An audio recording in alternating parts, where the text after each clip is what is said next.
Hello everyone and welcome to my video. In this video I'm reviewing the South Africa versus All Blacks second test from Ellis Park in Johannesburg that just finished minutes ago, and what an exciting game it was. These two teams never cease to amaze us when it comes to All Blacks Springbok rugby. It's always tight, it's always intense, and it's always last minute thrilling stuff. So let's go through this match and have a good look at it. And don't forget, I'm a Kiwi, so I'm trying to be as neutral as I possibly can on this video. So it was another great game. I'm going to first start off by saying that and give kudos to the referee Luke Pearce today, who I thought did a really good job in controlling the match. And referees these days, the better they communicate to players, I think it makes it easier for both sides to understand what the referee is trying to achieve. And Luke Pearce, I think, had a really good match. Yeah, the first 20 minutes or so was extremely close.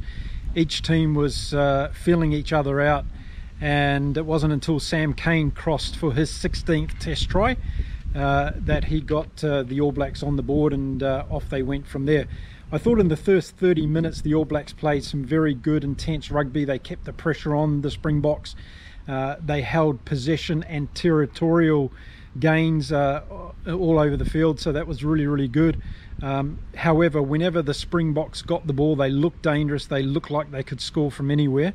And even though the All Blacks were applying that pressure for the first 30 minutes of the game, I felt the Springboks were always in this match, and that's just the feeling I got whenever they got the ball and put pressure on the All Blacks. The All Blacks defence, particularly in close, wasn't so good, and then when the Springboks got it out to those dangerous men they have in the back line, line breaks were quite regular throughout the match. So we'll talk a little bit about that in a minute or two.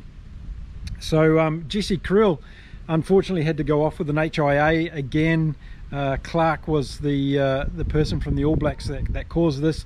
Kriel went down and hit his head against Clark's knee, very similar to what happened last week with De Faf, and yeah, unfortunate situation for Jesse Kriel having to go off, and he didn't come back on the field again for the rest of the match. So Takahao went over for a try for the All Blacks in the 32nd minute, which put the All Blacks up 15-0 after Richie Moenga got the conversion. Moenga was kicking very well today. He only missed one particular kick, but we'll talk about other aspects of his game which I feel as though cost the All Blacks on a couple of occasions today. So up until the 30-minute mark, I felt the All Blacks were in control of this game, although it wasn't out of reach from the South Africans by any means. And I expected to see what happened in the second half happen, because the Springboks were very close on a number of occasions. But I think that last 10 minutes in the first half was quite pivotal in this game. It kept the Springboks in the match. They were able to come back with a try and then also get back to 15-10 just before half time. So I think it was like the last 4 minutes of the first half I felt were really pivotal in this match and keeping the Springboks in the game and giving them a chance to win the match.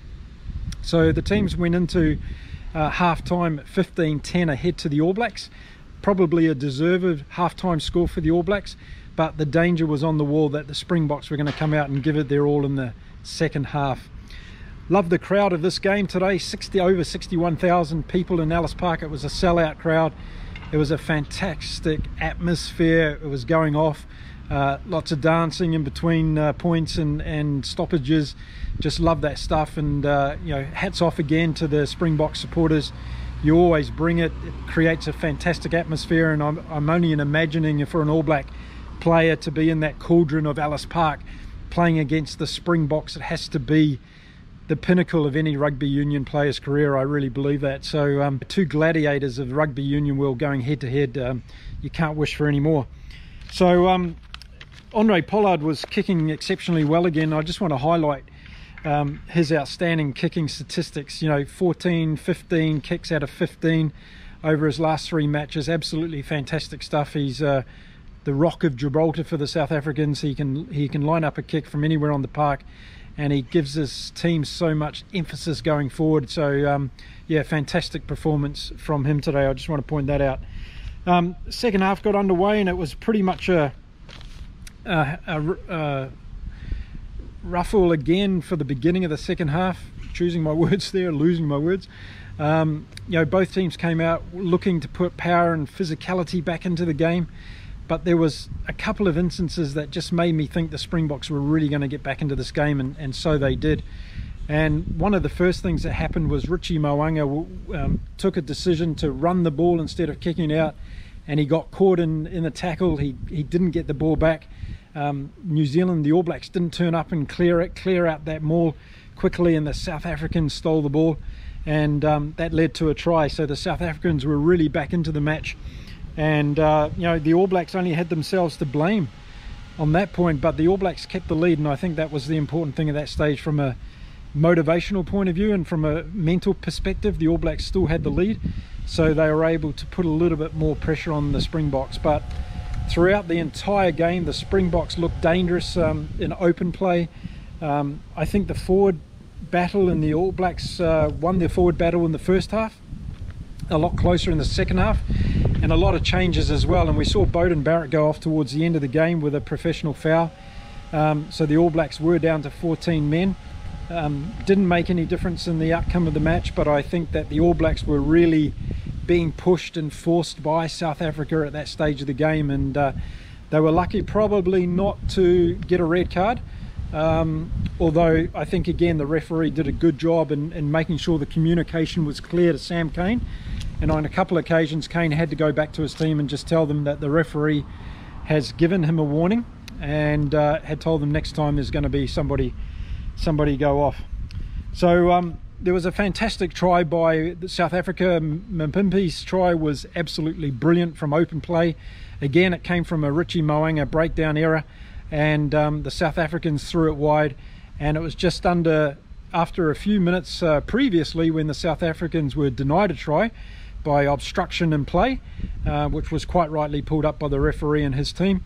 And then minutes later the South Africans weren't going to be denied, and Mpimpi went in for a fantastic try from open play, and the South Africans were really back into this game, and in fact they took the lead and the pressure went back onto the All Blacks. So it was really interesting to see how the All Blacks were going to respond after being in the lead for most of the game, and then the South Africans pinching the lead.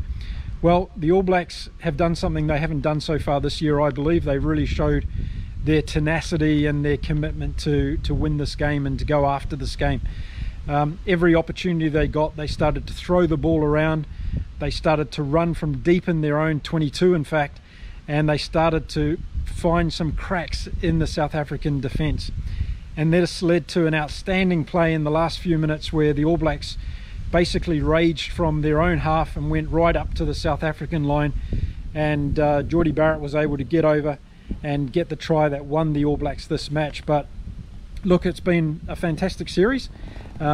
This game could have gone either way, there's no doubt about it. I think the South Africans, who haven't been chasing a game this year, were put under the medal a little bit more than they were in any other match, and I'm not saying that showed them out at all. I'm just saying that the All Blacks on today's occasion were probably a little bit hungrier and kept up the intensity for longer periods in this match. If that's how I was to summarize this match, I'd say that the All Blacks intensity lasted longer than the Springboks did, and despite the Springboks having the opportunities to break out and score tries literally from anywhere on the field, they just weren't able to put those last couple of tries together. So an amazing match. The All Blacks coming out victors in the end by 35 points to 23.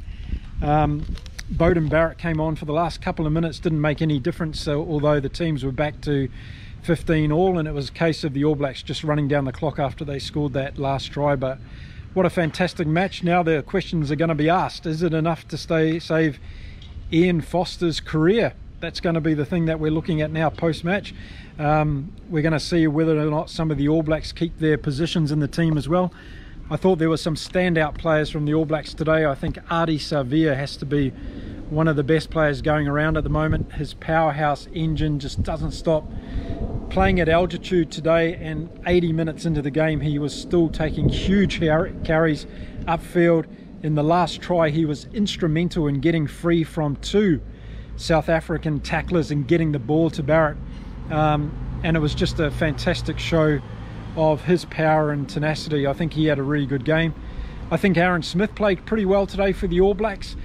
He controlled the ball and got it out fast to either the forwards that were running off him or out to the backs. He got subbed in the last couple of minutes.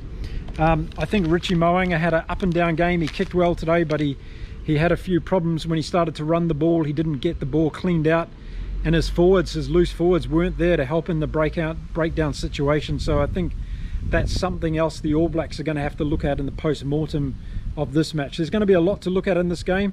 1-1 now against South Africa and New Zealand. Are New Zealand back? No, I don't think New Zealand's back. I think they played very well in this game. We need to see that kind of intensity and play against the top teams in the world over 3 or 4 test matches. So I'm not getting carried away to say that the All Blacks are back. It's fantastic and everybody should move forward with happiness on their face from the All Blacks point of view. It was a very good win over a fantastic South African side who play great rugby union at the moment, and until the last 5 or so minutes that game could have gone either way. So hats off to both teams, hats off to a fantastic South African crowd for hosting the All Blacks over the last 2 matches. It's been fantastic to see rugby union back in South Africa at this level, and I guess it whets our appetite now for what's going to come. On the South African side, lots of really good players all around. Mpimpy has to be the player of the match for me. That guy is so dangerous in open play. Willie LaRue as well is great at the back. He gives a lot of assurances to the Springboks, but also Pollard as well is fantastic in controlling the match and also kicking goals. So you can rely on a player like that all the time to give you points with the consistency that Pollard does. It takes a lot of pressure off the rest of the team. So yeah, a lot of great players.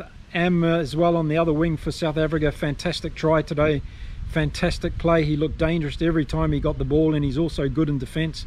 So yeah, mighty game and a mighty series between the All Blacks and South Africa. The All Blacks earn a bonus point for this particular match, which is going to be handy going forward, and they go on now to play Argentina. So it's going to be good to see whether the All Blacks can take the momentum from this game. I'm sure there's going to be some wounds to repair and get over. It's always physical playing against South Africa, and it was another fantastic game today. So to all my South African friends out there, thank you for your hospitality. Thank you also very much for the intensity of the game. You're an amazing rugby team, and I look forward to many more clashes going forward. To the All Blacks, well done. A great win, and you should celebrate. Let's not get carried away though as All Black supporters. We need to see this level of play on a consistent basis really before we can say the All Blacks are worthy of climbing back up the world rankings again from their lowest position they've had in 94 years. That's something we need to think about. So let's see whether Ian Foster keeps his job. That's going to be the big news over the next few days, and onwards and upwards now to Argentina, and I'll be covering those games as well. So thank you very much for watching my videos. If you like them, please subscribe and drop us a comment. Tell me what you thought about this second test from Ellis Park. It was a fantastic match, and whether you're from South Africa, New Zealand or somewhere else in the world, look forward to reading all your comments and responding to them in the next couple of days. Until next time, thanks very much. We'll see you again soon.